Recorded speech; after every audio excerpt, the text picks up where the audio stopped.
Hi everyone, Bernadette Boas with your rich tip for today.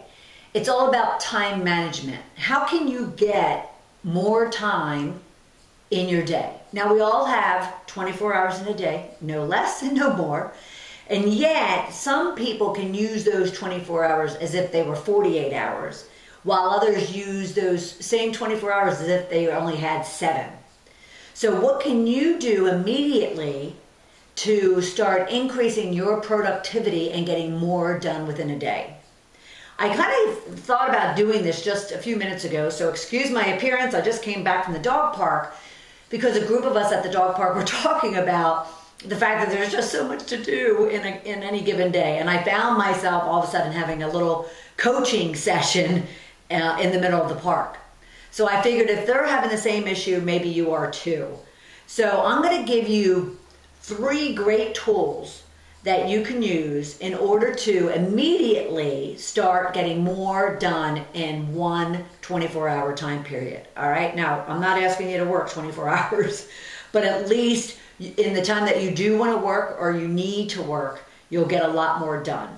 All right, now one key element of this about time management is also goal setting. So I recommend that you go back to sheddingthebitch.com or go to our YouTube channel, Shedding the Bitch, and find the goal setting rich tip video that I did just the other day, because that will really set you up to leverage 1 or 2 of these tips, because goal setting is a critical time management tool. And yet we don't want to go through this again. I want to provide you kind of the next steps to leveraging that goal setting method and tip that I provided you. Okay, so the first thing is we're going to assume, since we went through the goal setting already, that you have had defined some goals that you might have. Again, goals can be around relationships, around business, around money, your fitness and health, your spirituality, your friends and your social life, whatever the case might be. So I came up with 3 that are relatively generic. So say you want to lose 35 pounds. The next one would be that you want to be promoted at work. And the last one would be you want to meet a man. All right, so we kind of threw a little bit of a few of the life business areas that you might want to set goals around. Now, if you followed the SMART methodology that was discussed in that other video, you will have also defined not only you want to lose, for instance, 35 pounds or you want to get promoted, but you also made sure it was measurable and time bound. So say you want to lose 35 pounds by January 1st, and then you want to get promoted by August 1st. You want to meet a man by 4th of July, so the fireworks will come not only in the sky, but also in your heart. Okay? So using the SMART methodology, I'm going to trust that your goal is very specific. Yet, I know from my own self that working on 3 goals, especially big goals, at one particular time is very hard to do. So what I'm going to suggest you do, especially if you really want to be certain that you achieve any one of these 3 goals, is you need to get them prioritized. You need to decide which one is the #1 priority. And no, all 3 can't be #1 priorities, no matter how much you want to sit here and resist me. So you do want to look at all 3 of them. Yes, they're all important. They all have different reasons and your whys for why you want to achieve any one or all 3 of these goals. But you definitely need to pick one. So a good way of choosing one is to use your other time elements or measurements that you defined in your goal. So for instance, meeting a man by July 1st has a much more shorter window of both opportunity and need to focus on it than something that you want to get done by January 1st. Not to say you need to start working on your fitness today and your health today to get to that January 1st date.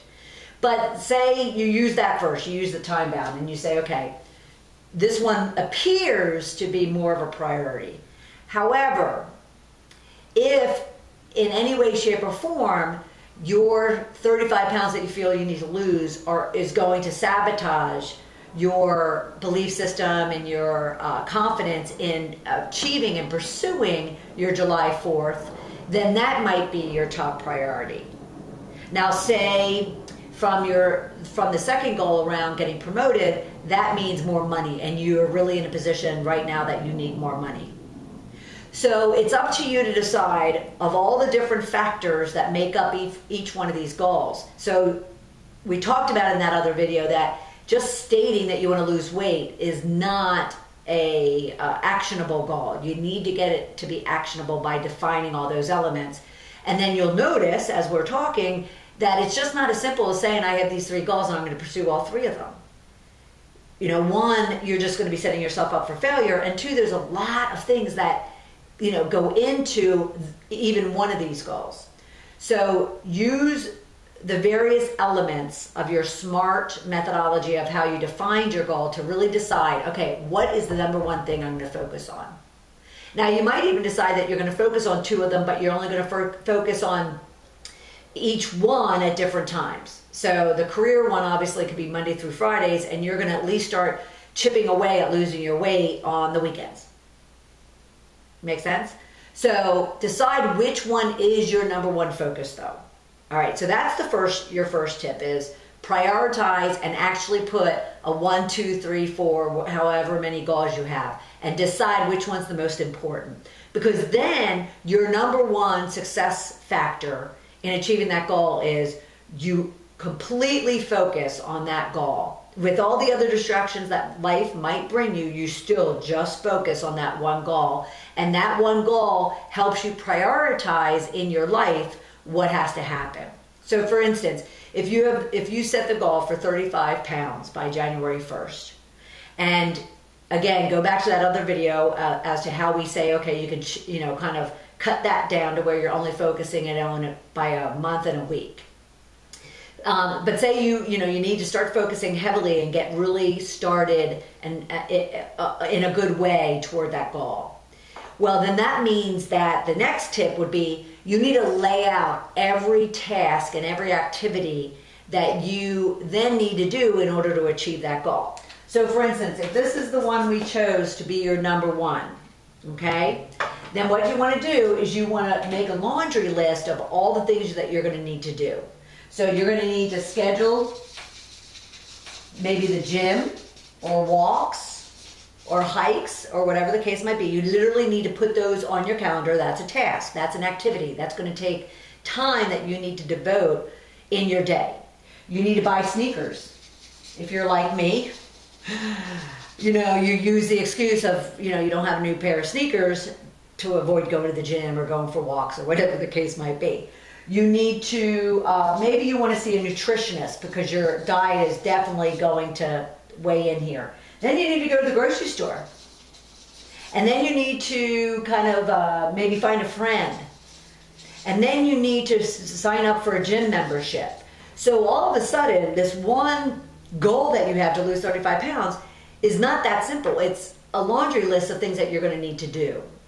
And you need to get a focus on what all those things are. From the smallest little note of a thing, like it only takes 5 minutes to put on your calendar that you're going to work out Monday, Wednesdays, and Fridays. Yet that's a critical part of this whole thing, right? So that's the first thing that you want to do. And then from there, what's most important is just like we did with the goals, you can't do all these things all at once. There's a priority of what it is that you need to do first, second, and third in order to then move closer and closer to that goal. So you want to take a look at this list and say, okay, so what are my, 1, 2, and 3 things? I'm the type of person, and that's going to be our third tip, I'm the type of person who says that you'll be much more successful if you only focus on 1 to 3 things each day or each week. Okay? Because if you continually have a list in front of you that has 100 things on it, you're going to get very overwhelmed and you're going to get discouraged, and the next thing you know, you're laying on the couch eating potato chips. Or in my case, it's ice cream. But you take that laundry list, you pick the 3 things that you've deemed to be the top 1, 2, 3 priorities, and then you put that list aside and away and just focus on those 3 things. And we're going to talk about that in a second. So make your laundry list and then prioritize those. So for instance, you might deem that making sure your diet is right is more important than starting the fitness program. So you actually have to do then look at just the part of the list that includes your diet. So that might be a nutritionist, that might be making up your food plan, going grocery shopping, whatever the case might be. So look at those things and determine what is most critical. For instance, of the grocery list, or I'm sorry, of the health and the nutrition part of it, it might not be going to the nutritionist right away. It might be just, well, you can do your own research to figure out, what food plan you should be following. But that would be a task. So you would need to add research or Google. I Google everything. So that would be a task, and you want to block out time in order to do that, but we'll get to that in a minute. So you need to decide which is the most important of all the things that you need to work on to get to your goal of 35 pounds. And then even from there, choose those 3. Okay? So we have prioritizing your goals that we defined in that other video. Go and find it on sheddingthebitch.com or YouTube. And then we have that you're going to make a laundry list of all the things that you need to do to achieve that first goal. And then you're going to prioritize 1, 2, 3, those things that are in that list that you can now focus on each and every day until those 3 are completed and or their priority has changed. All right? So the next thing you want to do is you want to take those 3 and you literally want to put and figure out when on your schedule you're going to take care of them. So I really strongly believe, as I often talk about, that we can all focus just on 3 things. And therefore, what I do is, say this is your Outlook calendar, your Google calendar, whatever the case might be. I take a look at the whole month, okay? And then I even proactively take that list, take the number 1, 2, and 3 priorities, determine how long it's going to take to do each one of those, and then I plot them on a time box. So this was April 1st, 2nd, 3rd, 4th, 5th, 6th, all the way through. And I even then plot when I'm going to do all those. So it's not only the tasks, right? Say your gym, say you're walking, say the fitness piece of it was added into your list. So you can sit there and say, and they're now a priority. So you can sit there and block out that you're going to go walking, Mondays, Wednesdays, and Fridays. You're going to take off Tuesdays and Thursdays. You're going to, go walking on Saturdays and Sundays. You're going to hike maybe Sunday instead of walking, whatever the case might be. And you can automatically map out what you need to do. If you need to go to the grocery store, when do you go to the grocery store? Plot a date that's best for you. Maybe you want to start going to the produce market, and they're on Saturdays. So you plot it out proactively into your schedule and treat those things as appointments. Now, that said, obviously, whether you work in corporate or for a company or not, or you have your own business, you certainly don't want to go to the produce or go to the grocery store, between 9 and 5 when it's either your salary or your revenue generating time period. So, but proactively plan that, because you don't want to, at the end of the week or at the end of the month or all of a sudden at the end of the 6 months that you planned your goal to be achieved, you don't want to all of a sudden say, oh, well, work got in the way, or, my business got in the way, or my family got in the way, all those excuses that'll come up. If you plan it out proactively, you've prioritized them, you've set out all the tasks and activities, you've prioritized those, and then you time block them, then you have no excuse for achieving your goal. Okay? So, take your goals that we defined in the other video of goal setting, prioritize those, 1, 2, 3, take the number 1, list out all the tasks that you need to achieve in order to accomplish that goal, define those by 1, 2, 3, prioritize them, 1, 2, 3, and then take those 3, plot them out on your calendar as to when you're going to either execute on them and achieve them, or what the schedule is to embed those into your routine, depending upon what the goal is, and then start taking action on them and using those kind of boundaries to ensure that you are accomplishing your goal and objective. All right? So this rich tip is all about time management, and I hope that you will use them and even come to Facebook or sheddingthebitch.com and leave your comments about how this tip has helped you shift to riches in your business and your life. This is Bernadette Boas for Rich Tips. Talk to you soon.